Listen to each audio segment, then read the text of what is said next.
爷爷的节目回归是为了记录瑞宝和辉宝的室外生活。 우리 루이호이 잘 적응하고 건강하게 성장하라고 응원 많이 해주시고요. 虽然这周瑞宝辉宝的室外不同角度的视频姨姨们都看过了，但从江爷爷的视角看娃却是另外一个。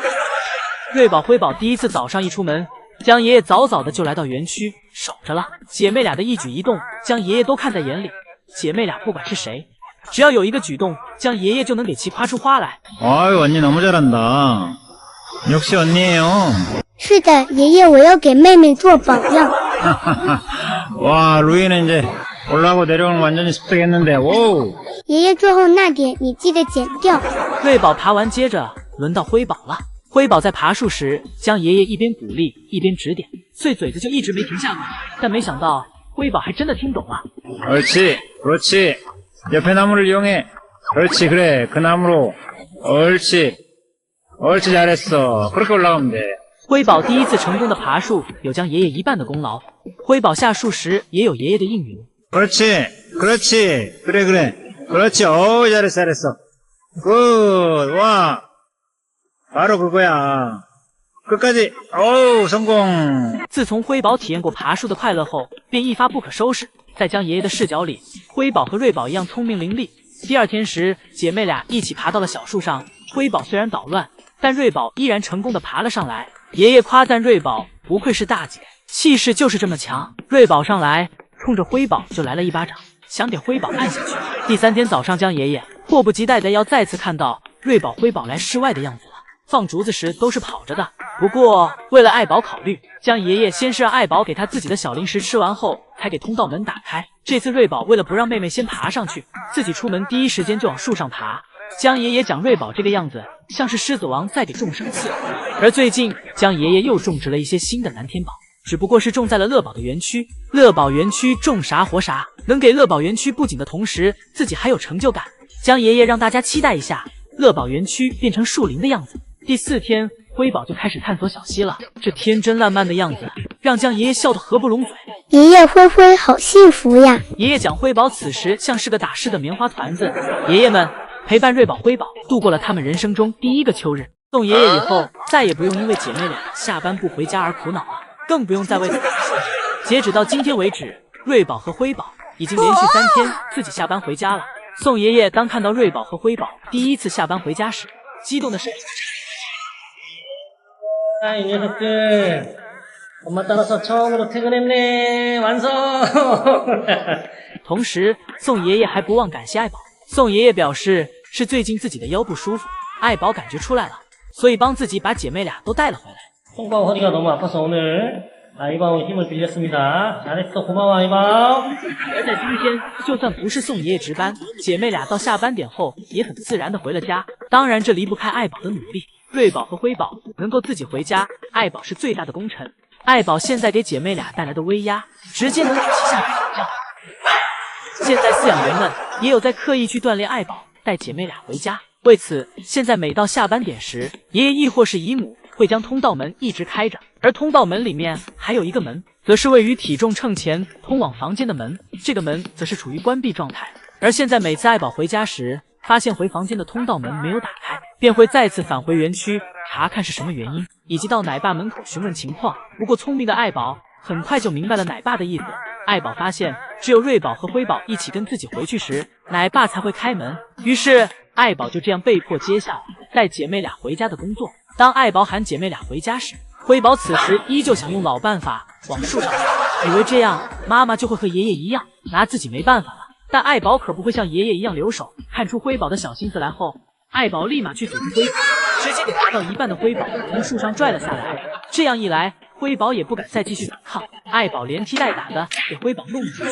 而这时得空的瑞宝则趁妈妈没注意到自己，快速爬上树。爱宝给辉宝拖回去后，回来发现瑞宝已经上树了。就在姨姨们以为爱宝这下拿瑞宝没办法了，下一秒。 不知是不是因为爱宝的威慑力太强了，亦或是爱宝在树下跟瑞宝说了什么。只见瑞宝看到妈妈回来了，竟慢慢的从小树上爬了下来，然后快速的跟上妈妈一起回了家。爱宝拿捏姐妹俩，确实要比爷爷们轻松许多。而想必有了爱宝的这番教育，以后宋爷爷就不用再上树摘熊了。昨天福宝展出后，由于江爷爷没有到场，有韩国媒体去到了爱宝乐园采访江爷爷。江爷爷在韩国为福宝送去了祝福，为福宝应援。江爷爷表示，让大家要像以前热爱福宝那般，继续支持福宝。 지금까지 우리 팬분들 많이 푸바오 사랑하고 응원해 주셨던 것처럼 앞으로도 푸바오의 판생에 더욱더 많은 응원과 사랑을 부탁드립니다. 江爷爷还安慰福宝，表示这几个月福宝辛苦了，同时夸赞到福宝在新的环境里适应得这么好，很是了不起。福宝以后就将在中国正式迈入新的开始了，希望福宝在自己的国家可以好好的适应，交到许多的好朋友。江爷爷这是既在鼓励福宝，也是在担心福宝会没有玩伴，毕竟基地里面会说韩语的只有福宝自己。不过徐奶爸讲了，福宝现在已经能听懂四川话了，所以江爷爷不用担心，想必用不了几天，福宝就能和他隔壁的老舅小奇迹玩成一片。毕竟咱福宝可是遗传了爸爸乐宝的自来熟。而江爷爷虽然没有来现场观看，但对福宝当天出现的各种行为都是了如指掌。例如有极端人群看到福宝出外场时出现了打滚的画面，认为福宝这是健康方面有问题。江爷爷在这次采访中为其解释道，这是正常现象，不需要太担心，让粉丝们安心。在福宝隔离的这段时间，江爷爷应该是最好奇福宝近况的人之一吧。毕竟从福宝出生后，江爷爷可谓是寸步不离的，一直在福宝身边守着。这样的分离对江爷爷来说也是第一次。而当昨天江爷爷看到福宝展出后的样子后，想必江爷爷一直以来好奇和担心的情绪也终于放下了。毕竟这段时间各种声音都有，甚至到了不想去听、不想去看也会遇到的情况。但江爷爷一直都是理智的，清楚知道那些都是谣言，并且始终如一的相信我国饲养员，相信福宝。而我们也并没有让江爷爷以及一直以来支持的粉丝们失望。福宝展出时的状态也证明了这一点。福宝现在与新奶爸的感情简直不要太好。早上福宝出室外园区，在园区东逛逛西瞧瞧，逛了一圈后，福宝又走回室内的通道门口。他在窗户前当起了小监工，看奶爸给自己房间打扫的怎么样了。看到奶爸的身影后，福宝便安心了。福宝走回自己的小床上，开始吃竹子。福宝拿着数米长的竹竿，心想这竹子怎么看不到头跟尾啊？福宝回国后吃的竹子都比较原生态，超长的竹子一节更比6节强，一根能让福宝吃很久。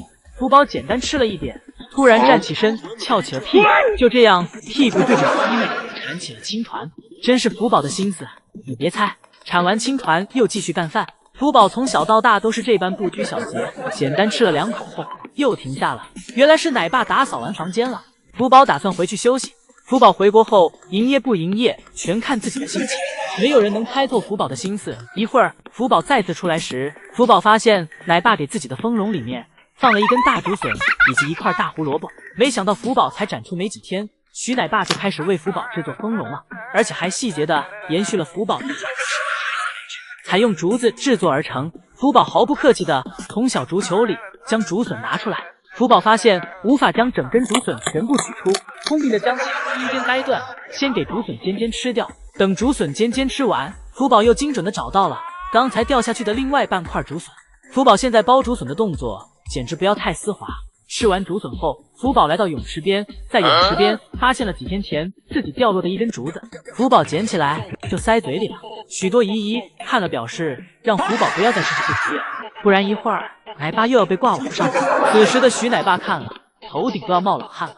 瑞宝铲个青团还给自己舒服上了，是不是草地太柔软了？瑞宝舒服的直接躺下了，顺便还打了个哈欠，这是给自己铲困了吗？而自这周开始，瑞宝辉宝正式开始自己的室外生活了。早上姐妹俩一出门，江爷爷就在门口呼喊姐妹俩过来带姐妹俩去室外。哄进通道门口后，江爷爷赶紧跑到出口处，继续呼唤姐妹俩过来，给姐妹俩鼓励，害怕姐妹俩因为害怕又掉头走回去。姐妹俩出来后就坐在通道门口了，好像在等待着什么，应该是在等待爷爷。心想爷爷怎么不出来，怎么自己给自己关里面了？今天园区因为下雨泥土比较湿润，很容易弄脏身体。